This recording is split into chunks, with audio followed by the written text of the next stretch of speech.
물이 차도록 수조에 물을 채워 넣습니다. 차 바깥에서 살펴보자 물은 타이어의 반 정도 높이.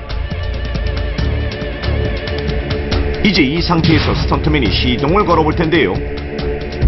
보시다시피 시동이 잘 걸립니다.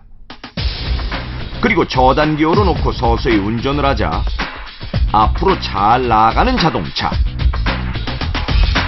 이번에는 차가 더 침수된 상황을 가정해 운전자의 발목 위까지 물이 스며들 만큼 수조에 물을 채워보겠습니다. 차 바깥에서 살펴보자 배기구가 잠길 정도인데요. 이제 시동을 걸어보겠습니다. 스턴트맨이 시동을 걸어보자 걸리지 않습니다. 자, 다시 한번 시도해보지만 역시 걸리지 않는 모습.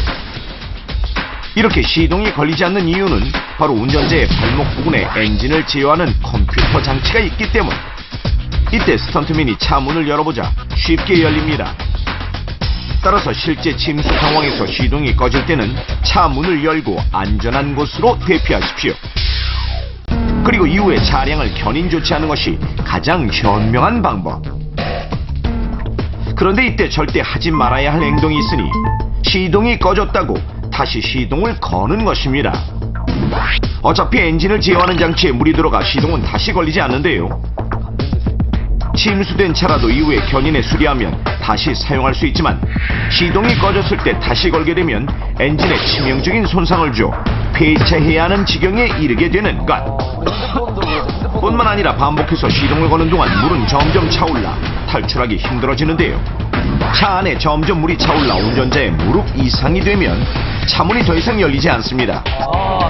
바로 차 밖과 안의 수위차가 달라 바깥에서 가해지는 수압으로 인해 차문이 꿈쩍도 하지 않는 것. 뿐만 아니라 시동이 꺼져 창문마저도 열리지 않는데 이때는 창문을 깨고 재빨리 탈출해야 합니다. 창문을 깰 때는 차 안에 비치된 비상탈출용 망치나 마땅한 물건을 이용하는데 만약 창문을 깰 만한 물건이 없을 경우에는 운전석에 있는 목 받침대인 헤드레스트를 이용하십시오. 이때 차 앞 유리는 접합 유리로 잘 깨지지 않으니 반드시 옆 유리를 깨도록 합니다. 그렇다면 차 안에 운전자의 무릎까지 물이 찬다면 실제로 문이 열리지 않을까요? 실험을 통해 알아보겠습니다. 이번에는 운전자의 무릎 이상까지 물이 찰 정도로 수조에 물을 채운 다음 문을 열어볼 텐데요. 이제 문을 열어보는 스턴트맨. 놀랍게도 문은 열리지 않습니다. 몇 번을 시도하고 아무리 힘을 줘봐도 문은 열리지 않는데요. 창문 또한 열리지 않는 모습. 따라서 이렇게 문이 열리지 않을 때는 옆 창문을 깨고 탈출해야 합니다. 이 유리는 열처리된 유리로 사고가 났을 때 파편이 잘 튀지 않으면서 앞 유리보다 잘 깨지게 만들었기 때문. 따라서 얼굴을 멀리한 채 힘껏 유리창을 가격하도록 합니다.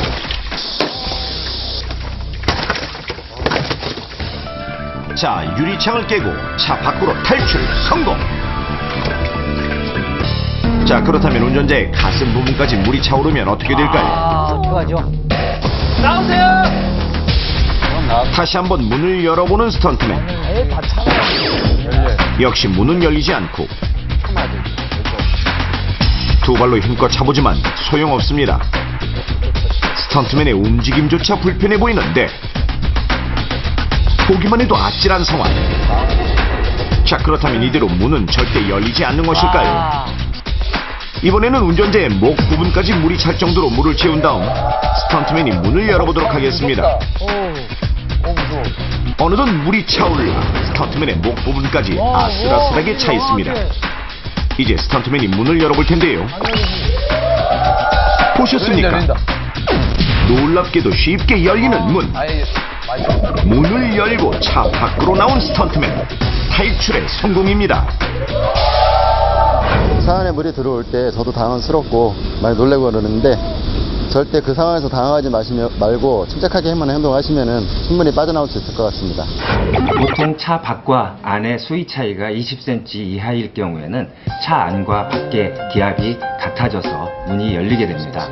물속에서 차가 멈추었거나 주차되어 있는 차가 침수가 된 경우에는 시동을 걸거나 다른 기기 등을 만지지 마시고 차 밖으로 나와 대피하셔야 합니다. 만약에 차량이 침수된 것을 발견하시면